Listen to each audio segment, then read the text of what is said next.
The dog knew first.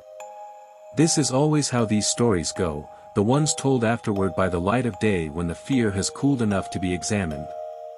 The animal knew. The animal always knows. And we, wrapped in our evolved rationality, our comfortable explanations, decide that the animal is wrong.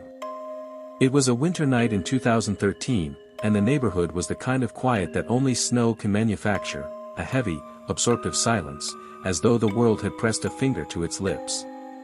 The narrator had come home from work at 9 in the evening, and Amber, a large husky with eyes the color of her name, wanted her walk. So they went. The trail behind the neighborhood moved through the woods, connecting parks through a corridor of bare-branched trees and frozen ground. Amber loved it in winter. She loved the cold. She moved through it with the particular joy of a creature in its native element. They were perhaps 10 minutes in, half a mile from home, when Amber stopped. Her head lifted. Her body stilled with the focused intensity that predators recognize in one another. Then she turned, not to look at her owner, but past her. Back down the trail. The path behind them was empty. The trees were dark in every direction. The woods held the kind of silence that isn't peaceful, the silence that means everything has gone still for a reason. The owner tried to coax Amber forward. Eventually, after enough gentle pulling, the dog complied. But she was diminished for the rest of the walk, quieter, more careful, casting glances over her shoulder at intervals that her owner tried not to count. Whatever Amber had sensed, she did not forget it. Inside, she was back to normal, the owner would recall later. Safe again. Home. But home, it turned out, was no longer as safe as they believed. 10 minutes after returning, Amber began to howl. Not bark. Howl, the sound huskies make when something has reached the lower register of their fear. She was stationed at the living room window, and when her owner came running, they found her riveted to the glass, hackles raised, broadcasting distress into the uncaring dark. The blinds were up. The owner approached and looked out. Nothing. But then, looked closer. The window was frosted over in the way winter windows are, a thin skin of ice crystallized across the glass. Except for one spot. One oval patch, roughly face-sized, where the frost had melted away as if warmed by something held close to the surface. As if someone outside had pressed their face near the glass. As if someone had been standing there, looking in. The blinds came down. An hour passed. Maybe 2. The owner ate dinner, put on a movie, tried to let the evening reassemble itself into something ordinary. Amber slept with her head on a human lap, which is the closest a husky gets to saying I forgive you for not listening to me earlier. Then Amber lifted her head. Her eyes moved to the front door. A half-second later, before the owner had fully processed what the dog was looking at, the knocking came. Loud. Sudden. The kind of knock that doesn't ask permission. Amber erupted. The owner quieted her. From outside, without prompting, without anyone having responded, a voice explained itself. Anyone home? Could you answer the door and help me out for a moment? The owner said nothing. Waited. The voice continued, and here is where the wrongness becomes impossible to dismiss. I heard you in there.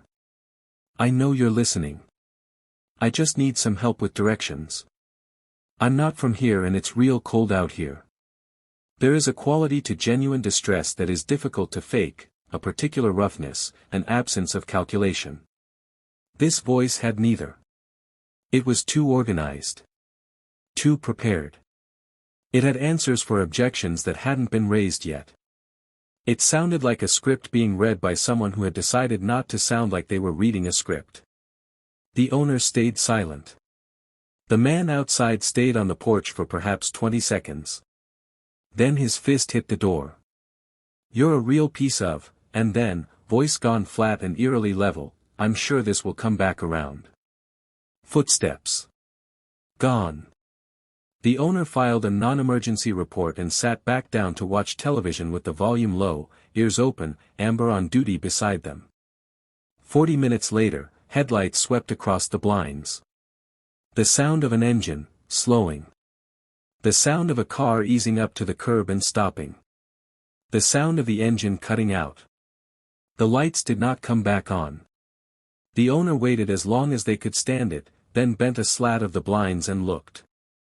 A dark car sat at the curb, black or gray, old, the kind of vehicle designed not to be remembered. No movement inside. No one getting out. They stared at each other through glass and night, the watcher and the watched, though which was which had become unclear. Then, a sound from the far side of the house. A small, mechanical click, and then darkness. Total darkness. The power was gone. The banging started within 15 seconds. The front door flexed in its frame under the force of it, not knocking, not the performance of someone seeking help, but the sound of someone who had stopped pretending. The hits came in waves, some of them heavy enough to travel through the structure of the house. The owner called 911. While they described what was happening, the banging stopped. Footsteps moved to the window. A presence gathered itself on the other side of the glass and waited, and the owner pulled back and let the blinds fall shut, and they stood in the dark with Amber whimpering beside them, whispering into the phone, waiting. Then, nothing. Just the dog's sounds. Then, a police voice on the line saying 30 seconds out. When the owner finally looked out the window again, the footprints led away through the snow to where the car had been. The car was gone. The officer came. Notes were taken. The scene was documented. And then everyone went home, and the man was still out there. Looking back, reassembling the timeline with the terrible clarity of retrospect, the owner believes the man had been watching since the woods. Since the moment Amber stopped on the trail and stared backward into the dark. He had been on that path. Had followed them home at a distance. Had stood outside the window and breathed against the glass. Had waited, and planned, and returned, and cut the power, and decided, for reasons that remain his alone, that this was the night. What stopped him isn't entirely clear. Perhaps the call to the police, reported in advance, made the calculus wrong. Perhaps Amber's barking made the house seem more trouble than it was worth. Or perhaps he simply decided to wait. To let the feeling linger. To be the thing that sits in the back of the mind on quiet winter nights when the woods are dark and the dog stops walking and stares at something you can't see. I'm sure this will come back around. He was right about that, at least.